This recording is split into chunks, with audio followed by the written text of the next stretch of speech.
Hello दोस्तों, welcome है आपका हमारे यूट्यूब चैनल में। पेंशनर्स, फैमिली पेंशनर्स और कर्मचारियों के लिए बहुत ही इंपॉर्टेंट सर्कुलर सामने आप देख पा रहे हैं जारी हुआ है।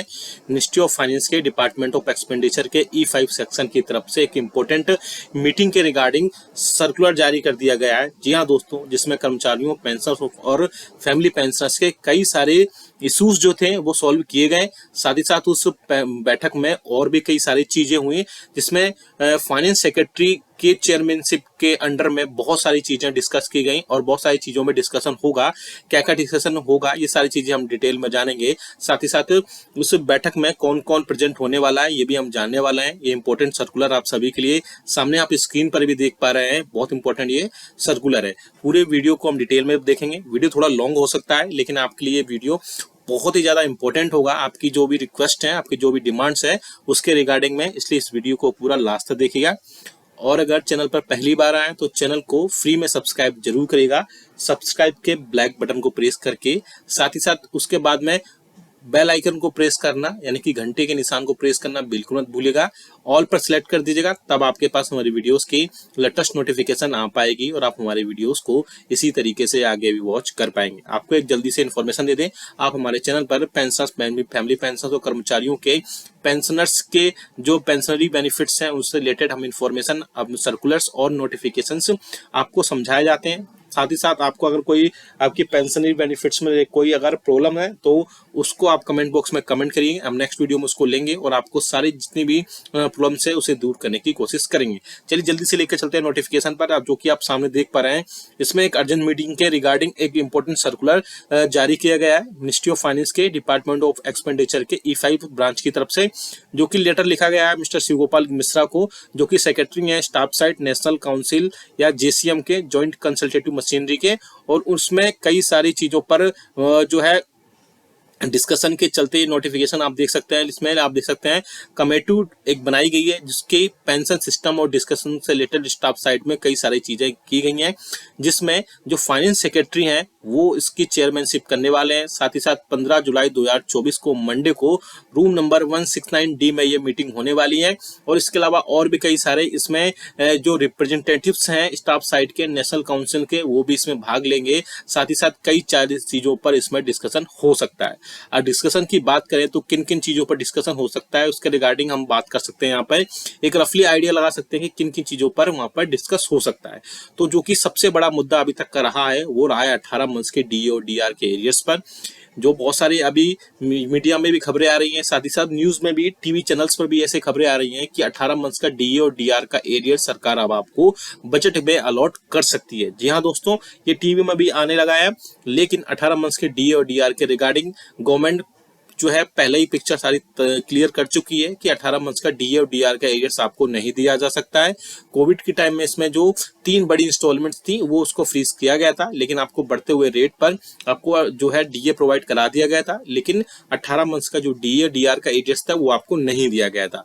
तो उसके बाद में जो 18 मंथ्स के DA और DR का जो एरियर्स है, यूनियंस, फेडरेशंस और एसोसिएशंस जो हैं वो सरकार से इसके रिगार्डिंग बातचीत कर रहे थे। उन्होंने सरकार से बोला था कि गवर्नमेंट को जो नेगोशिएशंस या सेटलमेंट की सिचुएशन में आना चाहिए, जिससे पेंशनर्स की या कर्मचारियों की जो 18 मंथ्स का DA और DR का जो एरियर्स है वो उनको अगर गवर्नमेंट एक बार में पे नहीं कर सकती है तो 3 से 4 अलग अलग इंस्टॉलमेंट्स में भी पे कर सकती है, और उसके बाद में ये सारी चीजें हो सकती हैं। लेकिन 18 मंथ्स DA और DR का जो इशू है फिर से तेज पकड़ता हुआ दिखाई दे रहा है। अब आगे आने वाले दिनों में बहुत सारी चीजें क्लियर हो पाएंगी कि इस मीटिंग में क्या क्या चीजें डिस्कस हुई हैं। इसके जब मिनट्स आ जाएंगे उसमें क्या क्या चीजें डिस्कस होंगी, साथ ही साथ किन चीजों पर सहमति और एग्री और डिसएग्री चीजें हो पाएंगी। अब बात करते हैं दूसरी बड़ी खबर की, जो है इस मीटिंग में डिस्कस हो सकती है एडिशनल पेंशन। एडिशनल पेंशन पर भी कई सारी चीजें पर अभी तक चल रही हैं, जिसमें 5 साल के ब्लॉक में 5-5% की बात की जा रही थी।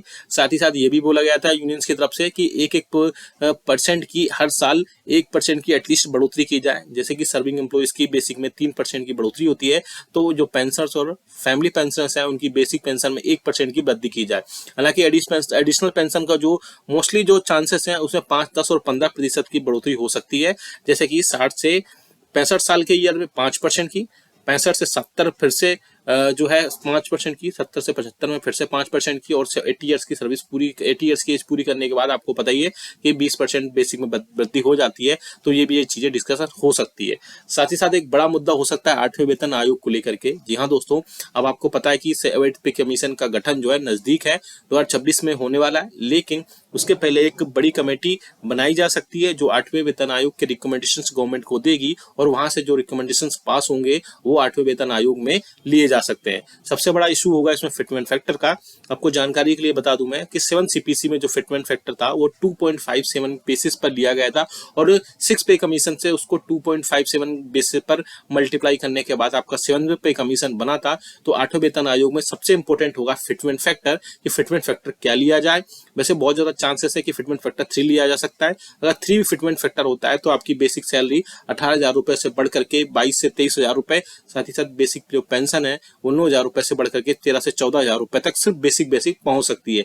लेकिन 8वें वेतन आयोग पर अभी बात करना थोड़ा सा चीजें क्लियर हो पाएंगी जब इस साल के एंडिंग में हम जाएंगे, जब कमेटी गठित होगी, या कमेटी जो भी रिकमेंडेशंस देगी गवर्नमेंट को, उसमें बहुत सारी चीजें क्लियर होंगी, और उसी के बाद में सारी चीजें क्लियर होने के बाद 8वें वेतन आयोग का गठन हो सकेगा। हालांकि 8वें वेतन आयोग का गठन अब जो है जल्द से जल्द हो जाना चाहिए। पेंशनर्स भी अब बोल रहे हैं, साथ ही साथ यूनियंस और फेडरेशन भी 8वें वेतन आयोग को लेकर के अब बहुत ज्यादा चीजें अवेयर हो गई हैं, और 8वें वेतन आयोग को गठन को लेकर के चर्चाएं अब बहुत ज्यादा तेज हो गई हैं।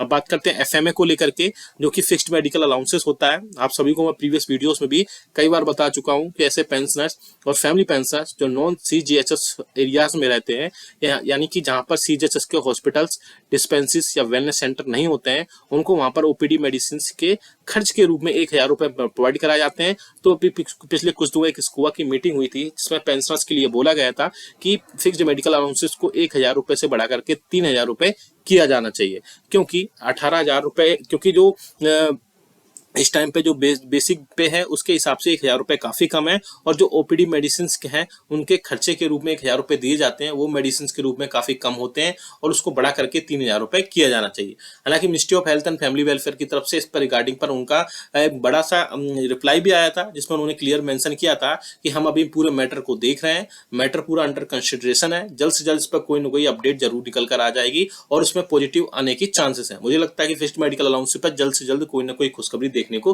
मिल सकती है।